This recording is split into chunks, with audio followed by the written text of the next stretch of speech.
What if I told you that the difference between stabilizing your blood sugar and silently damaging your metabolism could come down to something as simple as when you take a walk?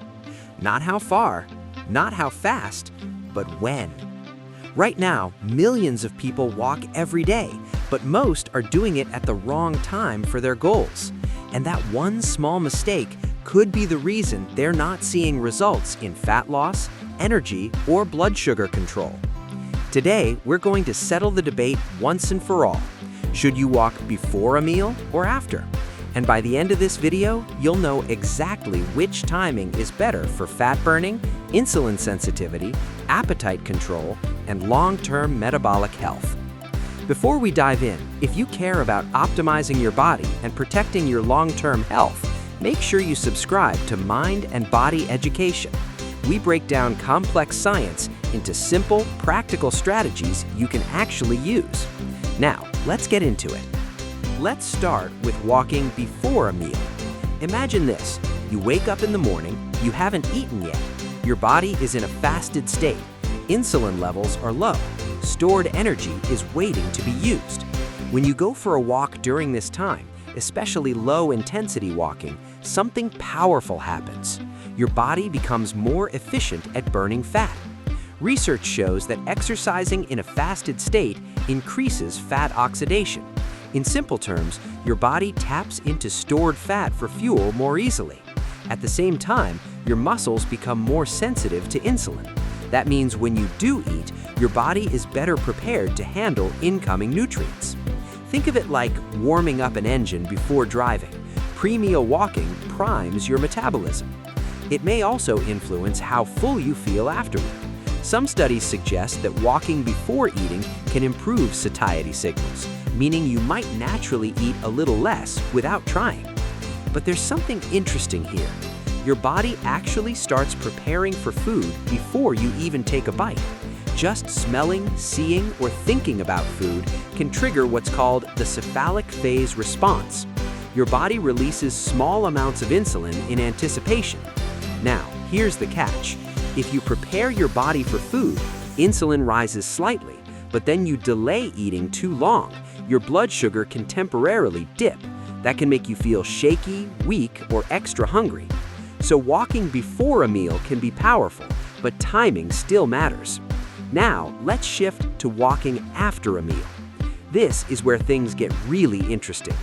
After you eat, especially carbohydrates, your blood sugar rises. Your body releases insulin to move that glucose out of your bloodstream and into your cells. But in many people, especially those with insulin resistance, prediabetes, or type 2 diabetes, that process doesn't work efficiently. Blood sugar spikes higher. It stays elevated longer. Over time, that damages blood vessels and increases the risk of heart disease. Here's where post-meal walking changes the game. Even a short walk, just 10 minutes immediately after eating, can significantly reduce blood sugar spikes. Not 30 minutes later, not an hour later, right away. Studies show that walking immediately after glucose intake improves blood sugar control more effectively than waiting 30 minutes. In fact, even 1 minute of stair climbing after a meal can lower post-meal insulin and glucose levels. Why? Because your muscles don't need insulin to absorb glucose when they're actively contracting. When you walk, your muscles pull sugar directly from your bloodstream for energy. That means less glucose circulating, less insulin required, and less stress on your metabolic system. It's like opening a second door for sugar to exit the bloodstream. And the timing window matters. Research suggests that exercising between 45 and 90 minutes after a meal can still improve glucose control, especially in individuals with type 2 diabetes. But the earlier you move, the more you blunt that initial spike. Now, here's something most people don't realize. You don't need one long workout. 3 10-minute walks after breakfast, lunch, and dinner can be just as effective as one 30-minute session for managing blood sugar. In some cases, it's even better because you're targeting multiple glucose spikes throughout the day. For people who are mostly sedentary, this strategy can dramatically improve daily metabolic responses. And this becomes even more important for certain groups. For example, pregnant women with gestational diabetes benefit significantly from short walks immediately after meals. These small, consistent efforts can help regulate post-meal blood sugar safely and effectively. But let's zoom out. Why are post-meal spikes such a big deal?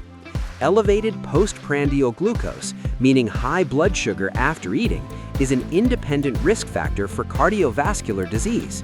That means even if your fasting blood sugar looks normal, repeated spikes can still increase long-term risk. And there's another layer. Large blood sugar swings can influence appetite. When blood sugar spikes high and then crashes quickly, it can trigger hunger sooner, leading to higher calorie intake later.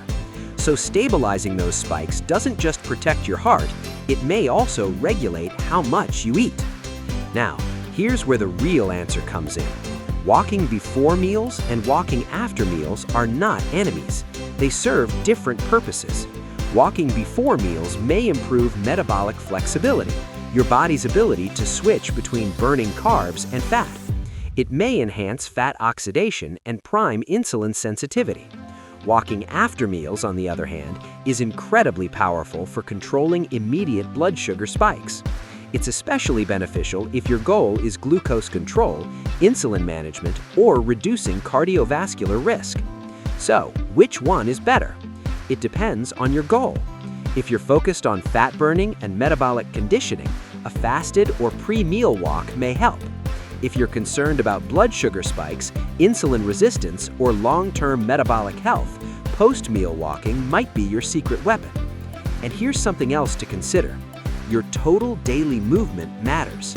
Higher daily step counts improve same-day fat oxidation and overall post-meal metabolic responses. It's not just about one perfectly timed walk, it's about consistency. Even small activities like stair climbing and descending can significantly lower post-meal glucose and insulin levels. For individuals with type 1 diabetes, exercise timing requires more personalized planning due to insulin dosing. And in some populations, like postmenopausal women, exercise timing may influence glucose regulation more than appetite itself. So, there isn't a one-size-fits-all answer, but there is a powerful takeaway. Movement is medicine, and timing can amplify its effect. Imagine this simple routine: a light walk before breakfast to activate fat metabolism, a 10-minute walk after your largest meal to blunt glucose spikes, short bursts of movement throughout the day instead of sitting for hours.